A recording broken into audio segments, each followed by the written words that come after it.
The shape of the rotor, together with the shape of the three-sided combustion chamber, creates, in effect, three combustion chambers. These function the same as those in a four-stroke piston engine. To name the four strokes: first, the intake stroke, where the intake air is allowed into the combustion chamber through the intake port.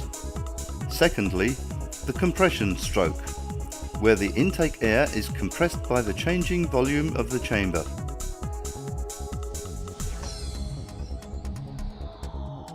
Then, as the chamber passes the dead center point, the chamber is split into two.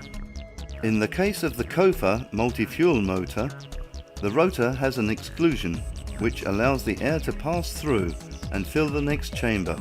While this air is streaming through the exclusion at high speed, the fuel is injected into the high-speed stream, allowing a good mixing of fuel and air. The fuel is then ignited.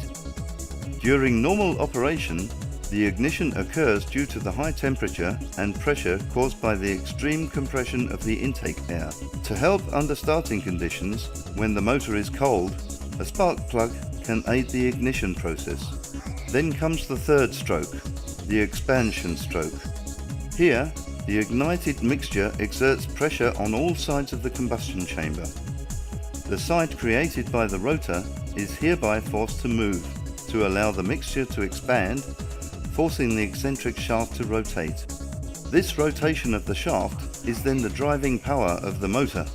Then comes the fourth stroke, the exhaust stroke. As the tip of the rotor passes the exhaust port, it opens the combustion chamber, allowing the exhaust gases to escape. The combustion chamber is reduced in size due to the shape of the housing and the movement of the rotor. This forces the exhaust gases to be expelled.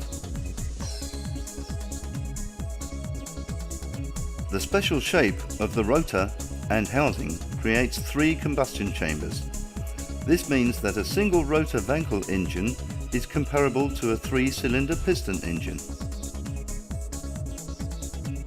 The modular design of the COFA multi-fuel Wankel motor allows the simple extension of the motor to create a two-rotor motor, using exactly the same end housing together with an identical combustion chamber housing and a connecting housing.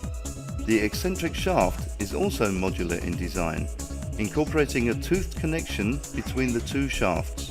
Because the housings are now connected, now with longer bolts, the teeth on the ends of the shaft are forced into constant engagement.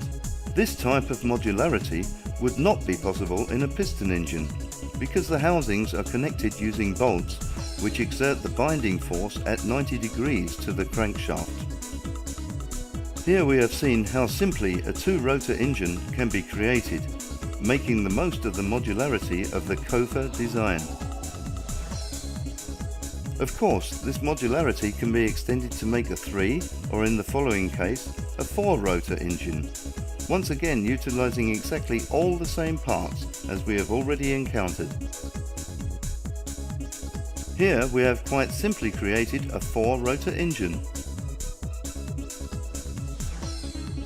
With three combustion chambers per rotor, this is equivalent to a 12-cylinder piston engine.